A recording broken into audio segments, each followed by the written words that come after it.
Hello, I'm Peter and this is the Scottish Flute channel for all things traditional flute and whistle playing in Scotland.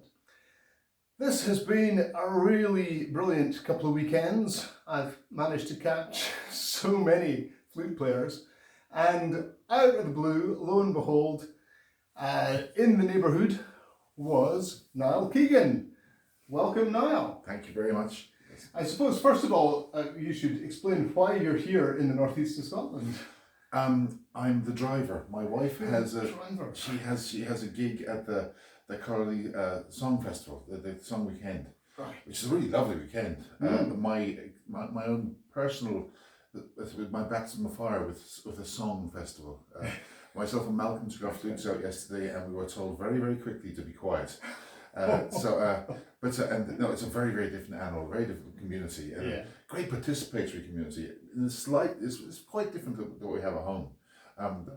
Everyone joins in with every song. Yes. And there's so much support, and it's such a communal thing, and it was just really, really nice. So I'm having a great time. Having a really, really good time, and the beer's nice too, which helps. Well, the weather has been good, but it's sadly breaking down today. So I've dragged Niall away from Killarley to my house, which is only a mile, 25-minute hike through the back roads of Aberdeenshire, but he's survived, so...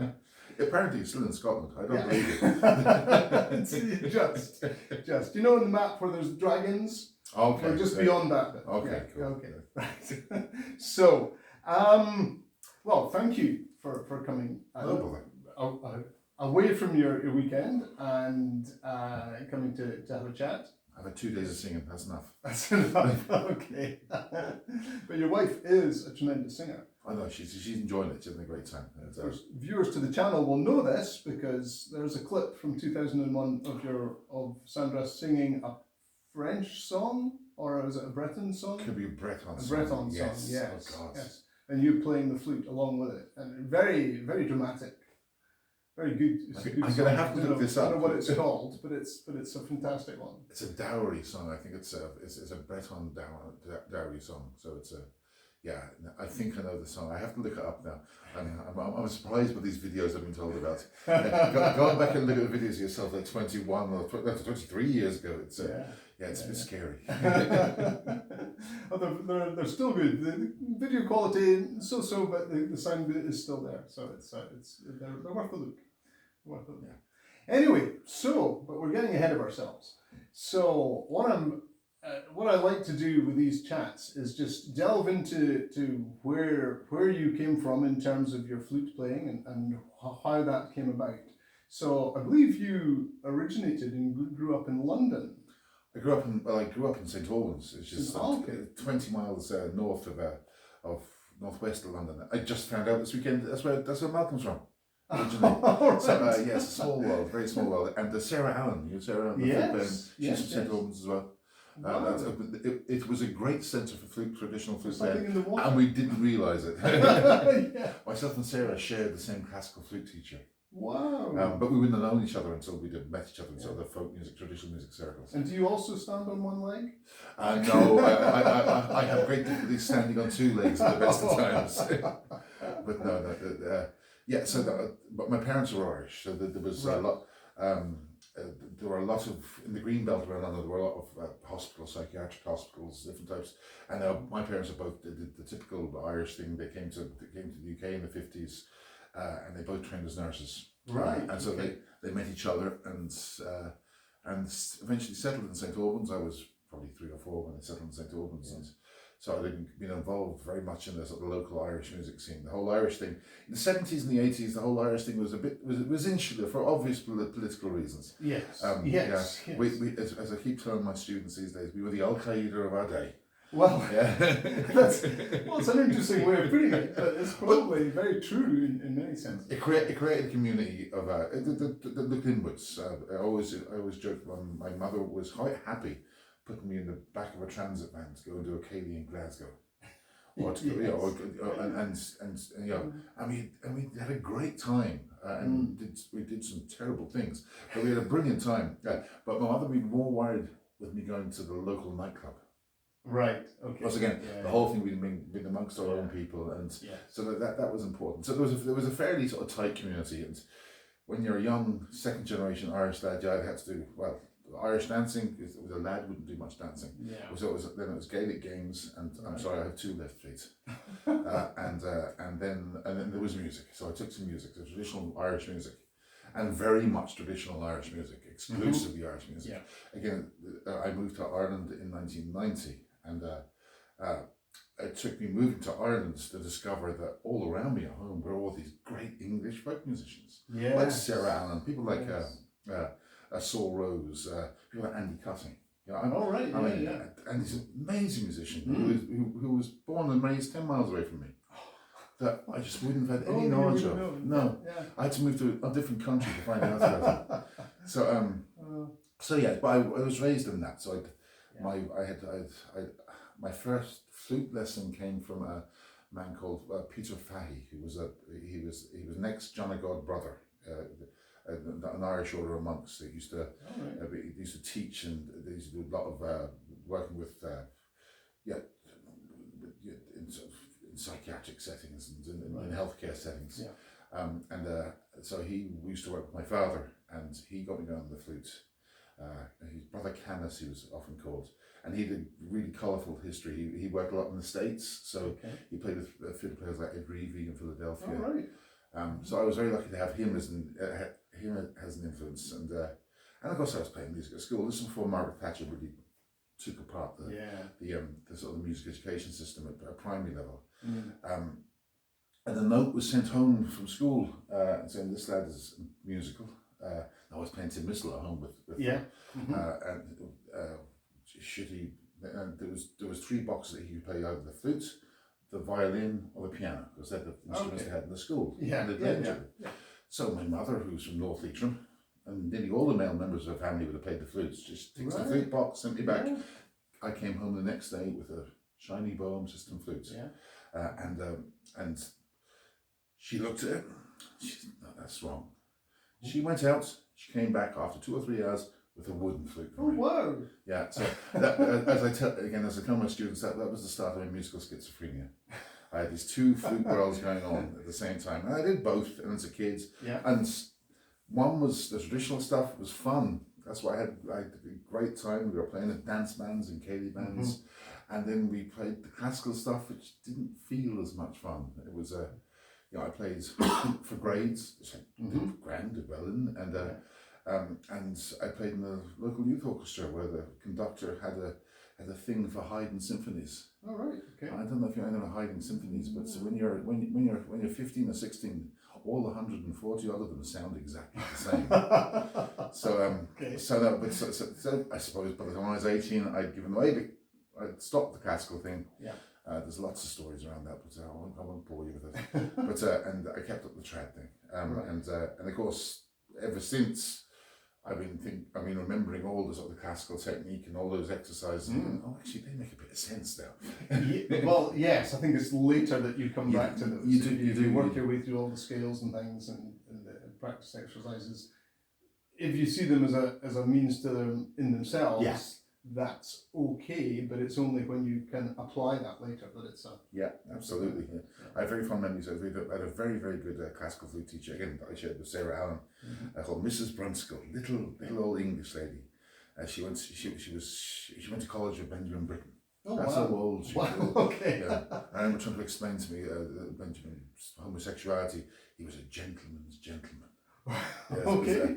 But she's a very good teacher. But I have very fond memories of me playing my Bach flute sonatas and her. In fact, if I did my Irish thing and pushing with my diaphragm, she'd win me. Oh wow! Punch it. Oh, back when music teaching was real. That's what it was. It was very embodied.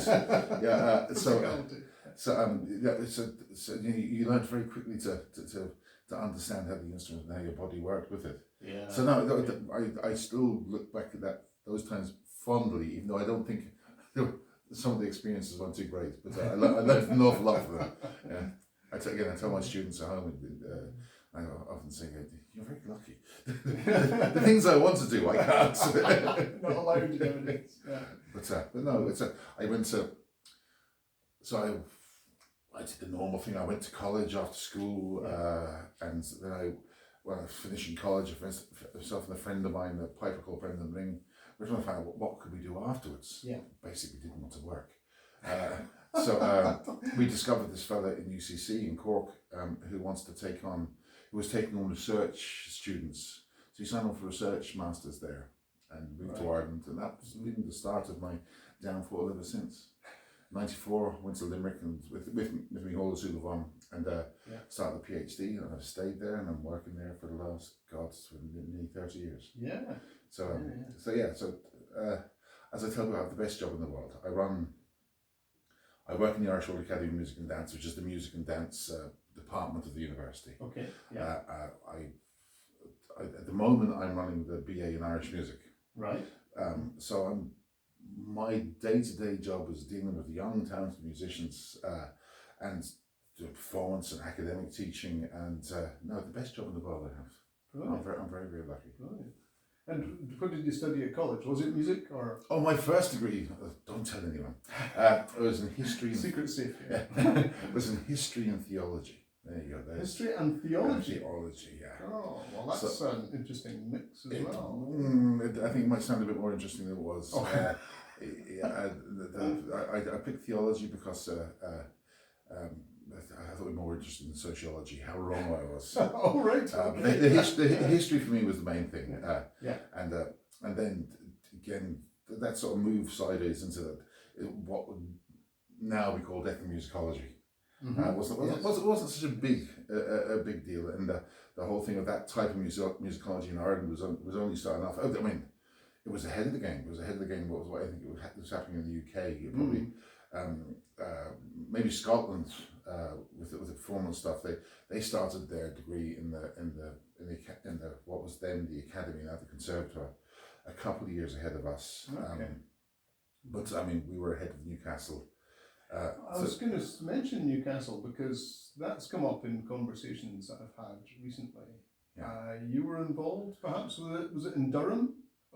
Something called Folkworks? There was an organisation called Folkworks that was an arts music organisation run throughout the whole of the northeast, around Cumbria, and especially based in Newcastle. They were eventually absorbed into the Sage and Gateshead. Right. Okay. But they had a lot of really, really good community activities, like the school Cayley bands, and they were very, very effective.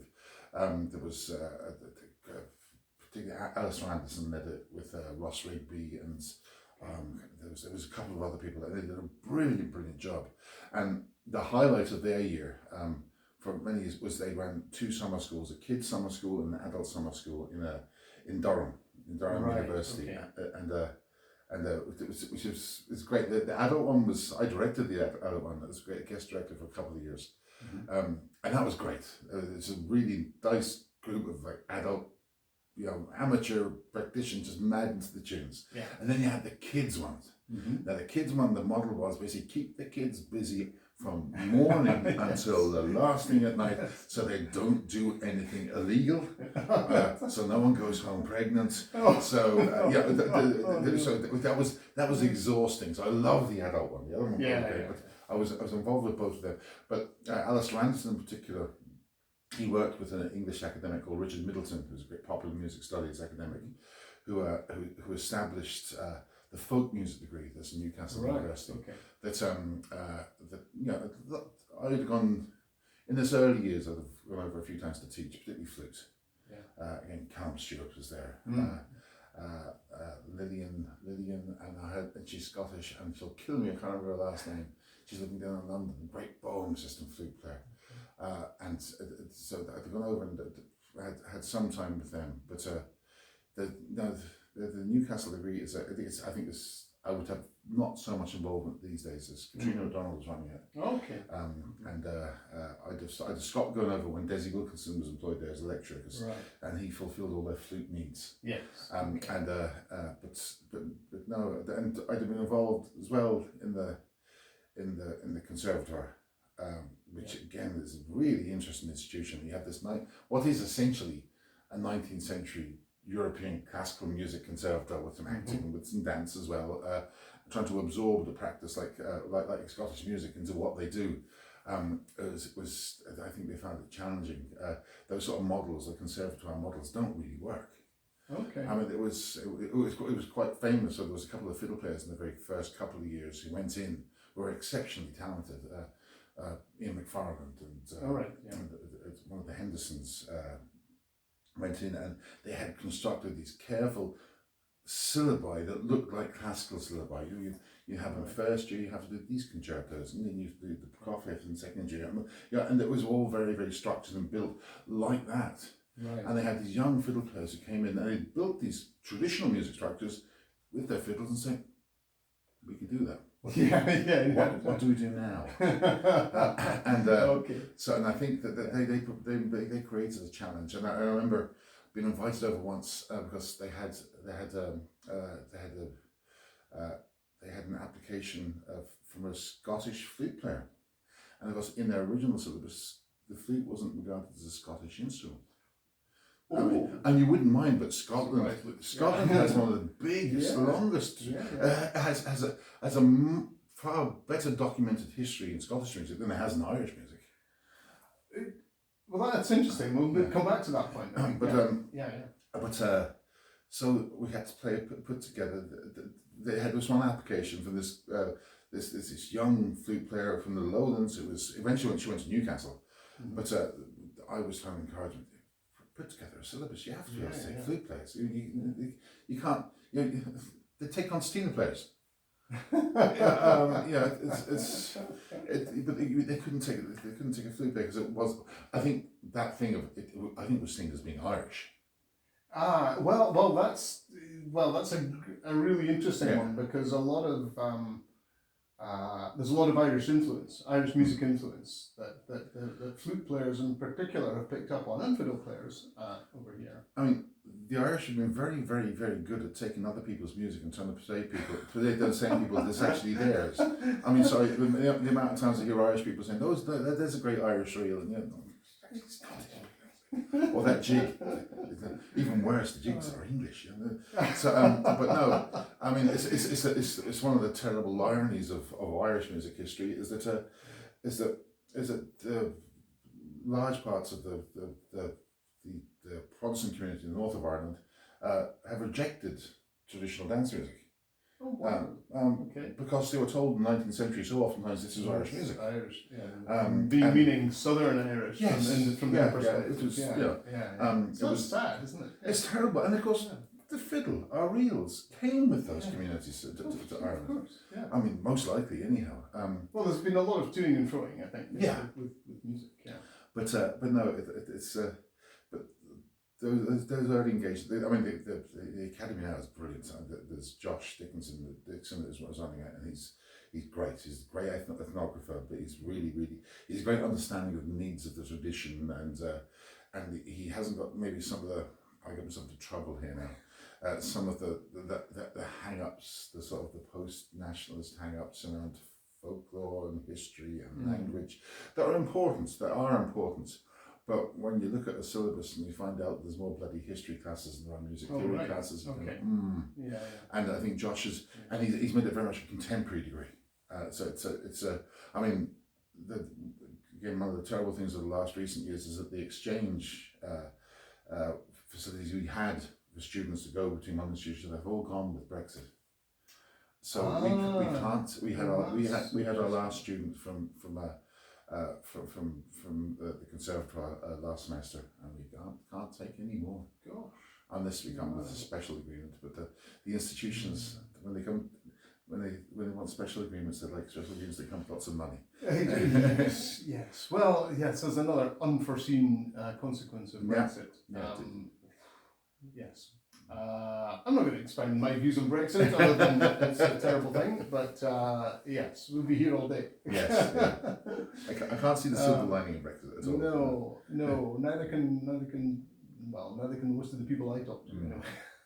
But there we are. We are where we are, sadly. But I want to come back to this point you made that I'm relating to in a slightly different way.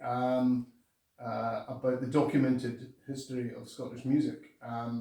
And I see that as a consequence of what we call the broken tradition here. So we moved away from learning from the guy down the road and learning by ear and seeing folk music as kind of second rate, and then when it came back to the fore, we relied on all those people that went out and collected the tunes, and we had the written tradition then rather than the oral tradition. And maybe that's oversimplifying it, but that's how I kind of understand it in Scotland. Maybe that was different in Ireland. There is that idea of the broken tradition. I mean, we don't really have that same particular idea so much now in Ireland. It's one of the, again, looking at my institutional engagement with like Newcastle and with the Conservatoire and with ourselves. Well, for starts, when we started our BA, it took us 5 years before we had our first student from the city. Okay. Now, if you looked at the Newcastle BA, they were all from urban backgrounds. Right. And most of the kids seem to come out of backgrounds where their parents came out of that folk revival, the environment. Yeah. Whereas I look at the youngsters coming into us, and they're coming out of, the grandmother would have played, or the parents would have played, or they're a part of the community thing, the rural community thing. I do find that idea, that broken tradition, and maybe in Scotland too, was a bit, it's a bit overplayed. Okay. I think I'm not an expert in Scottish music, and especially not in Scottish music history. But my experience of the people I like playing with, and most of my experience of engaging Scottish music would come with probably musicians from the Highlands and the West Highlands, and then the musicians around Glasgow. Right. And of course, and there's an awful lot of Irish music around Glasgow. Yes. And there's very, very blurred lines, and it's brilliant. It's a great space to be. But again, the communities of people I know in the West Highlands, and the Hendersons and the McDonalds and all those sort of, great families and dynasties of musicians, they seem very Irish in the way that they've not in the style of music. I mean, they're distinctly Scottish, but in the way they learn, the way they play, it's very, and they're very connected to language as well. The whole Gaelic thing, which I don't get because I'm born in school in England. I don't speak foreign languages. Well, it's also in northeast. I would say the East Coast. It's very different in terms of the attitude to language. I think there is a drive now to bring more Gaelic back in, but this is my hobby horse. In 1411, there was a battle just up the road to stop the Lord of the Isles coming across and extending his sphere of influence, which included the Gaelic language. Whereas Gaelic was receding here at the time. Yeah. And now we've got home base with dual language signage. I have to laugh and think, really? Yeah, I know. But there's certainly mixed views on that. Yeah, I can understand that. It's I suppose it's everywhere has different contested ideas of authenticity and identity and tradition, and sometimes you get, only the Irish, we invented global religious conflicts. As Frankie Boyle says, about the Islamic terrorists, they don't even have football teams.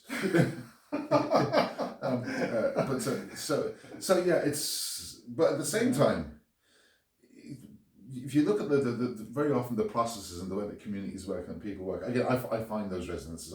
I feel at home.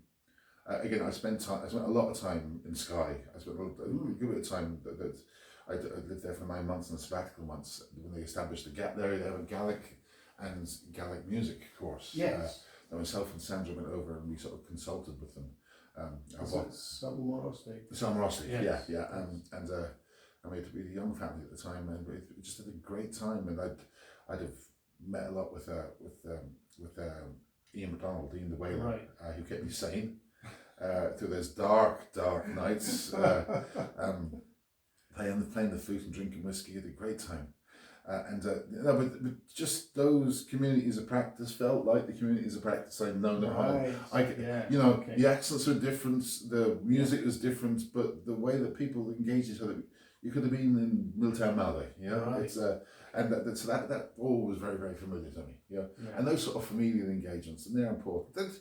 And even in revival context, you find the same sort of things just starting up again. So the importance of that break thing, and I think that sort of emphasis on tradition and what was it's interesting. It's fascinating. Everyone wants to know what how was this music played, or I mean, I'd have my bugbears. And why do people write reels in 4/4? Oh, they have for the last 3 centuries. People have put 4/4 at the start of a reel, and they're so blatantly not. The way that we play them. But was there maybe did people play reels like they were 4/4? I don't know. Well, I think that would be it. I mean, it's a really good point. But you'd have to go back to the dance traditions to see how dances were danced, and then how the musicians played for those. I think. And of course, I mean, much as we have notated the repertoire that's passed down, and we all know that gives us so little information. There's so little on dance. I mean, in Ireland we had, the popular dance in the 19th century was set dancing and all these couple dances, but they spread throughout Europe. Yes. And of course, the Gaelic League did the damnedest at the turn of the 19th and 20th century to stamp them out because they were seen as being European, as not Irish. And so what they did is they created what we have nowadays called Gaelic dancing. And they looked to Scotland for a model of that. Because that'd be more authentic. There's been lots of academic writing on this, but it's really fascinating how, and I think ultimately we all invent our traditions. Yes, I mean, traditions are by definition what you do on a regular basis, and it's what you imagine it to be. And again, I'd see lots of people who have real deep desires and concerns to try and uncover the most authentic and become the centre of tradition. But I'm of a generation that remembered some of those sort of, especially in London, the Bobby Caseys, the Roger Sherlocks, they didn't give a damn about tradition. They didn't give a damn about authenticity. They know when something was right or something was wrong, but that it was right or it was wrong. It wasn't because it wasn't Irish or it wasn't. It was just and I'm fascinated doing my research would be all about language and music and how they relate to each other and how we can make sense of our musical world through language. And there's always loads of other agendas, whether that be Irishness, Scottishness. And especially when the Irish and the Scottish are so close. We have such shared repertoire. We have such shared style. And of course we're close, the differences are so apparent. But how we structure that and how we make that work is really fascinating. I mean, the ideas of regionalism here and regional style in Ireland are very different, but it's there. Oh, it is there, yeah. You have the whole East Coast, West Coast thing, and in Ireland we have our little regional styles, and then there's a whole attitude amongst again. I'm very aware of it. You go to Glasgow, and you see those youngsters. Who are part of all those, for me nowadays, a youngster is just about everybody. But I'll take that. Oh, thank you. But the Man-Rans of this world, or those sort of bands, and you go into the Ben Nevis or wherever, and you see these kids, and it's rock and roll. It's popular music. It's brilliant.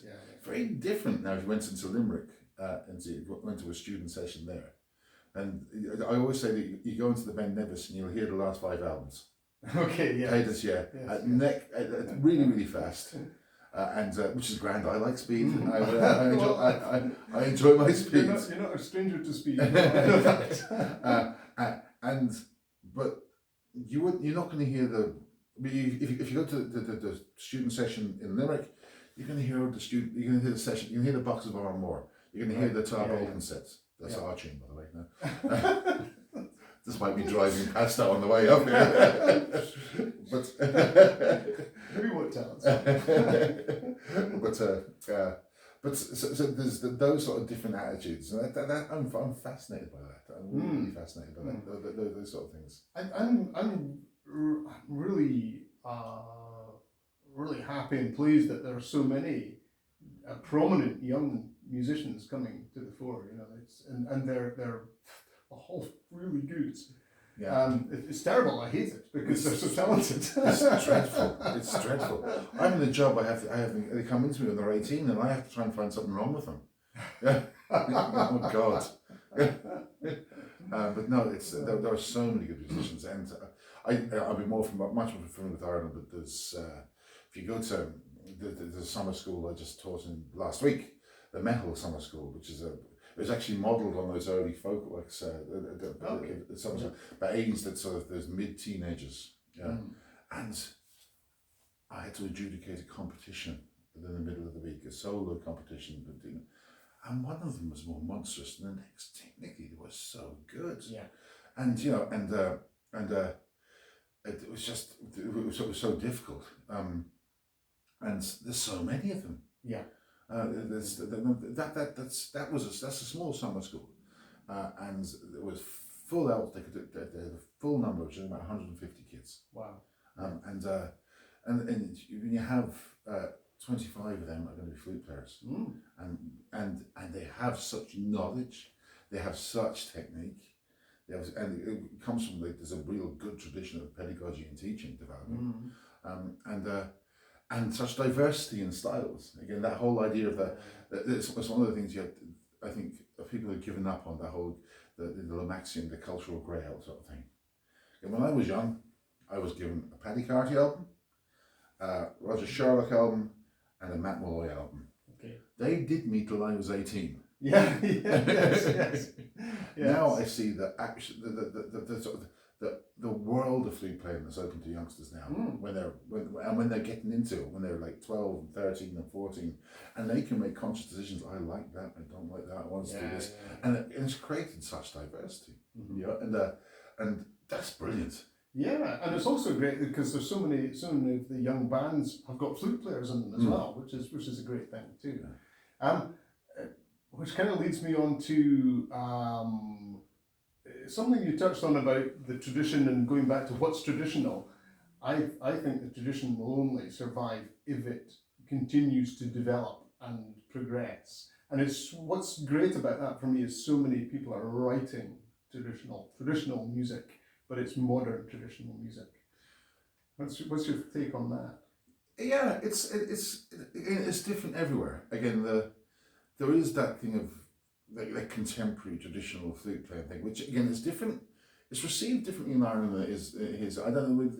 I think there's a stronger sense of identity. What Irish flute playing is, maybe. Okay. And it works both ways. I mean, you have the likes of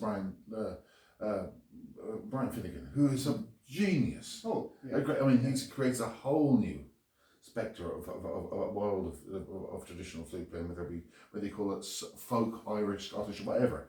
But he's brilliant. He's from Armagh. Of course, he's Irish,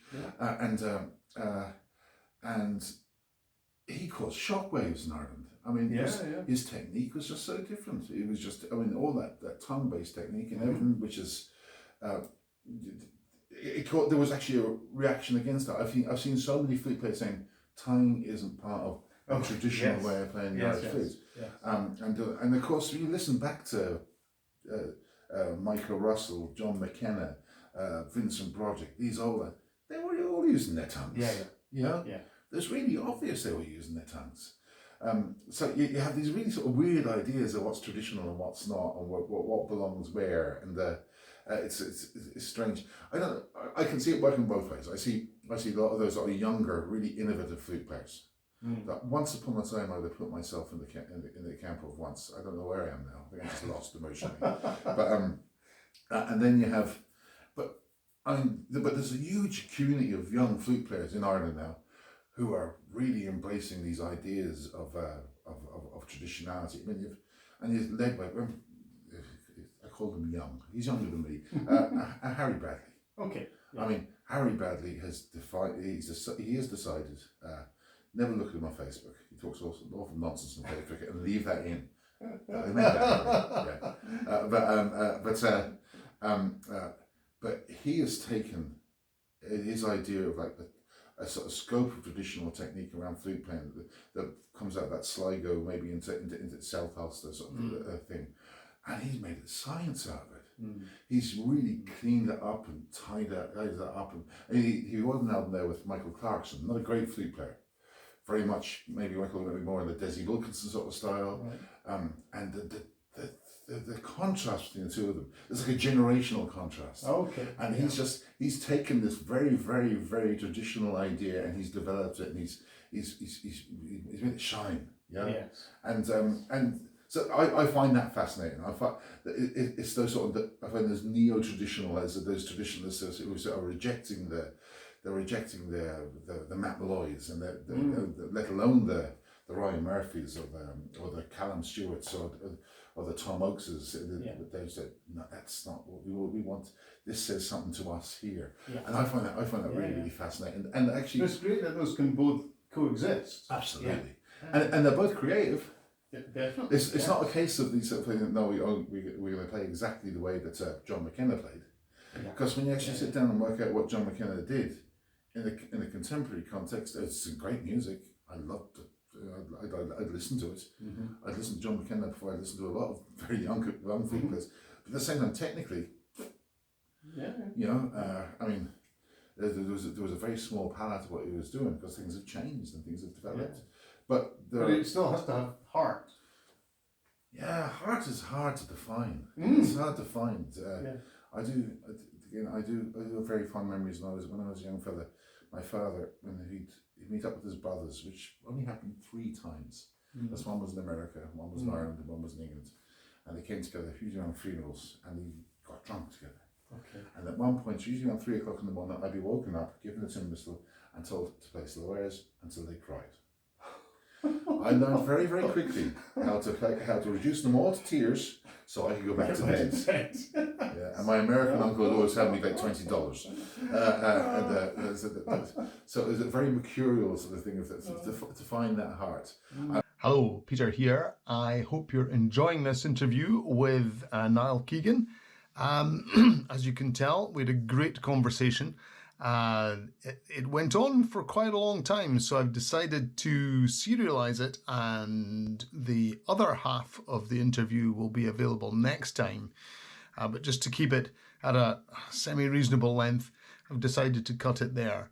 So do join me again next time for the second half of that interview, and remember to like, subscribe, and leave a comment. Bye for now.